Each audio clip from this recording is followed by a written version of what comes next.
Assalamualaikum warahmatullahi wabarakatuh. Alhamdulillahirrabbilalamin. Wassalatu wassalamu ala asyrafil anbiya'i wal mursalin wa ala alihi wa sahbihi ajma'in. Amma ba'd. Rabbi shrah li sadri wa yassir li amri wahlul 'uqdatam min lisani yafqahu qawli. Raditu billahi rabba wa bil islam dinah wa bi Muhammadin nabiyya wa rasulullah. Di sini saya akan menyampaikan ceramah dengan tema bahwasanya menghafal Al-Quran itu mudah.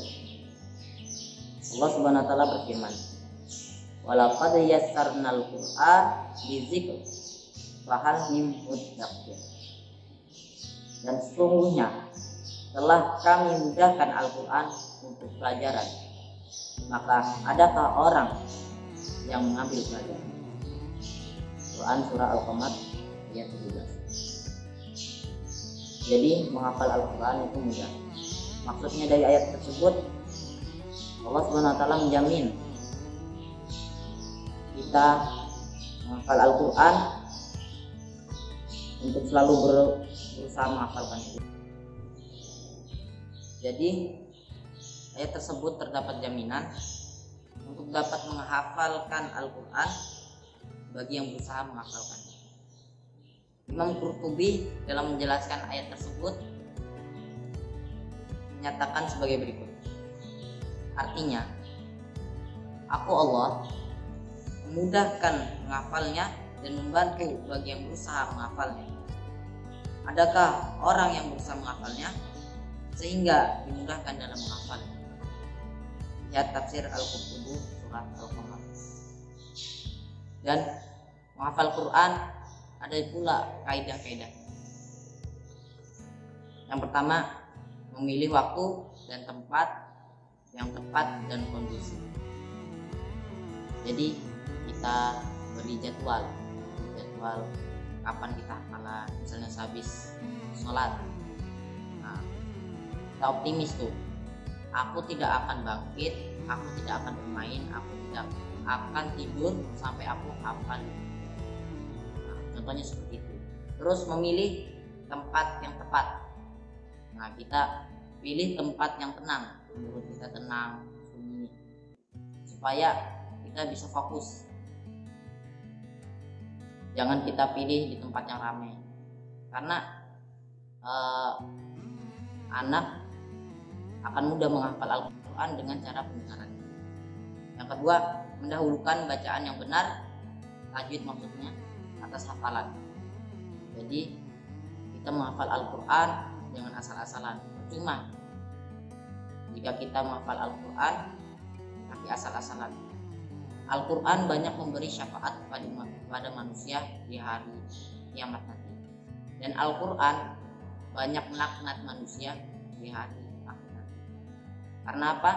Karena membacanya, menghafalnya dengan asal-asalan. Yang ketiga, menggunakan satu jenis mushaf saja, tidak ganti-ganti. Jadi kita gunakan satu mushaf saja. Enaknya pakai mushaf yang kecil. Terus kita kan enak itu, bisa kita taruh kantong, kita bawa kemana-mana. Nah, agar kita ini tetap fokus dengan satu mushaf, tidak ganti-ganti. Apalagi mushaf Indonesia. Kalau mushaf Indonesia itu kan warna-warni, ada warna merah, terus jingga, macam-macam warnanya. Jadi kita pilih satu mushaf saja supaya kita tetap fokus menghafal, agar mudah menghafal. Yang keempat, dalam teknis menghafal ada beberapa metode yang sudah akrab di kalangan para penghafal Al-Quran. Yang pertama, metode talqin. Apa itu metode talqin? Ialah guru membacakan ayat yang akan dihafalkan oleh murid, lalu muridnya menirukan dan jika salah dibenarkan. Yang kedua, tasmiyah. Murid memperdengarkan hafalannya di depan guru. Biasanya di kalangan kita dikenal dengan menyetorkan hafalan. Yang ketiga, murojaah. yaitu pengulangan hafalan. Banyak orang yang hafizah mau berusaha menghafal Al-Quran lama tuh, 10 tahun, bahkan ada yang 20 tahun, bahkan ada yang sampai tua baru hafal Quran, tapi hilang dalam sekejap gara-gara tidak dibaca. Terus yang keempat, tafsir, yaitu mengkaji tafsirnya baik secara sendiri maupun bersama guru. Hal ini sangat membantu menghafal atau memperkuat hafalan, terutama bila surat atau ayat tersebut dalam bentuk kisah. Kan kalau bentuk kisah jadi lebih enak gitu, membuat kita semangat untuk menghafal Al-Quran, menafsirkannya. Yang kelima, tajwid, perbaikan bacaan dan hukumnya. Tajwid, tajwid ini sangat penting. Ketika kita belum hafal Quran, belum hafal tajwid, maka menggunakan metode talqin.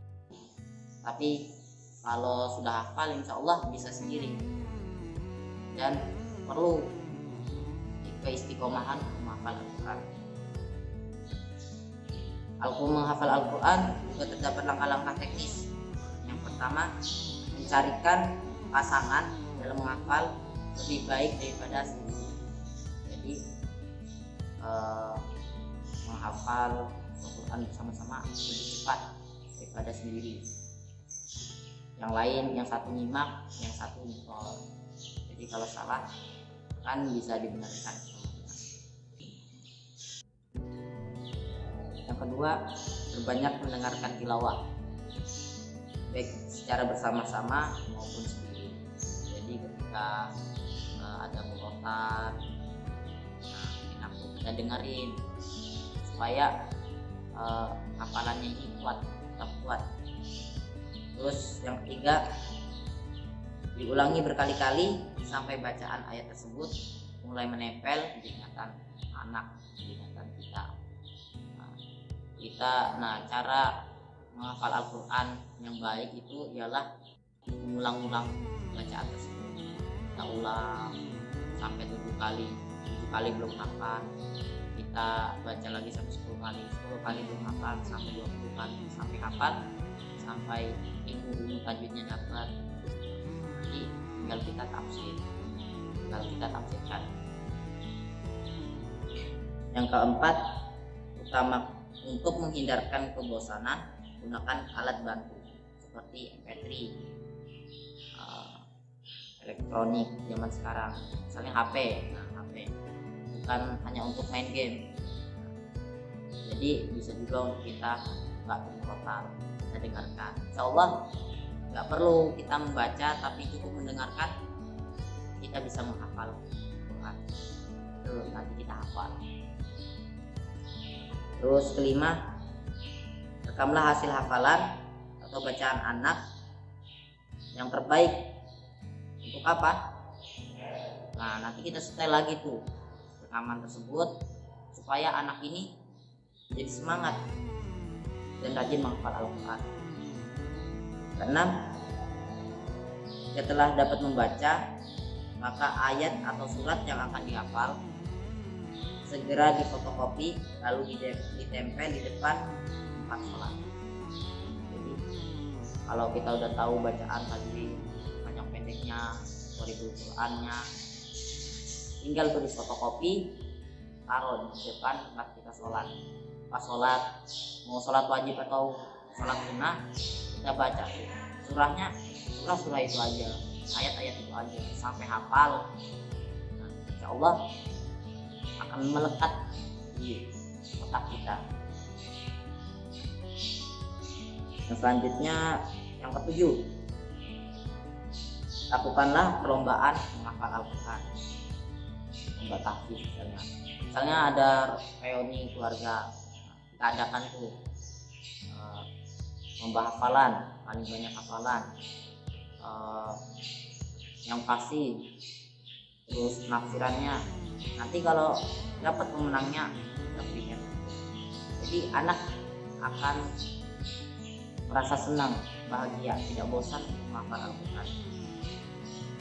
Jadi panduan ini bukan merupakan petunjuk baku yang tidak dapat diubah, melainkan sebuah contoh saja.